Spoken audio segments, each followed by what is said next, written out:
sommes devant la façade de ce qu'on appelle le premier château des Princes. Donc Senones fut la capitale d'un État indépendant qui s'appelait la principauté de Salm-Salm. Le château a été bâti en 1754.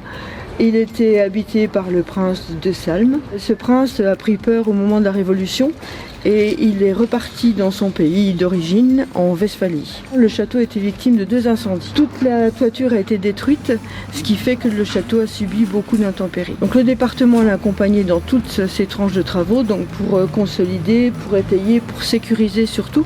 Cette porte charretière qui a été ouverte à la place d'un escalier en 1751, en fait c'est une route départementale. Donc le département doit se pencher sur le problème de la coupure de la cité en deux et de la sécurité évidemment des gens qui passent par là. Donc le département a déjà donné une subvention de 130 000 € en 2022, de 75 000 € en 2023 et le dossier de la dernière tranche est déposé, sera étudié en CP en octobre pour une subvention de 75 000 €.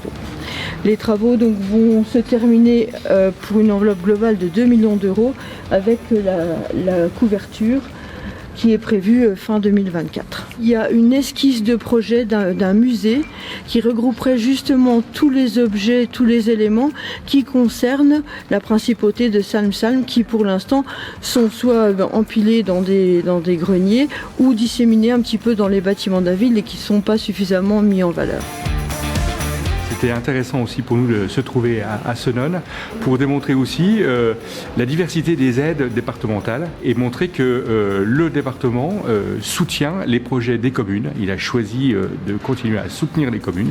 Et ici, eh bien, on a une particularité, c'est que nous sommes dans une commune, petite cité de caractère, qui est très riche d'un patrimoine ancien, mais un patrimoine qui a besoin d'être fortement consolidé, réhabilité.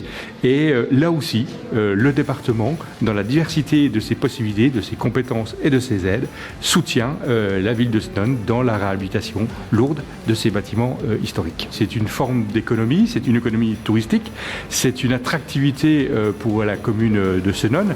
On a une population touristique qui est vraiment demandeuse de rencontrer les sites historiques, qu'ils soient d'ailleurs pour le camp celtique de la Bure à Saint-Dié, ou d'ailleurs aux communes qui sont classées 20e, je pense à l'usine Claude Duval, le Corbusier de Saint-Dié-des-Vosges.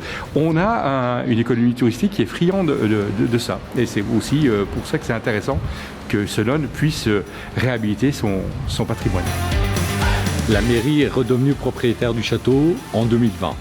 On a lancé une opération de réhabilitation de ce château.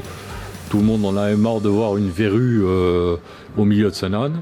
Le département nous a suivis sur ce dossier.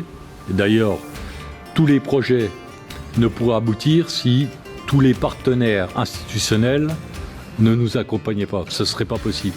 Une commune de 2400 habitants avec un patrimoine aussi riche que ça serait totalement impossible.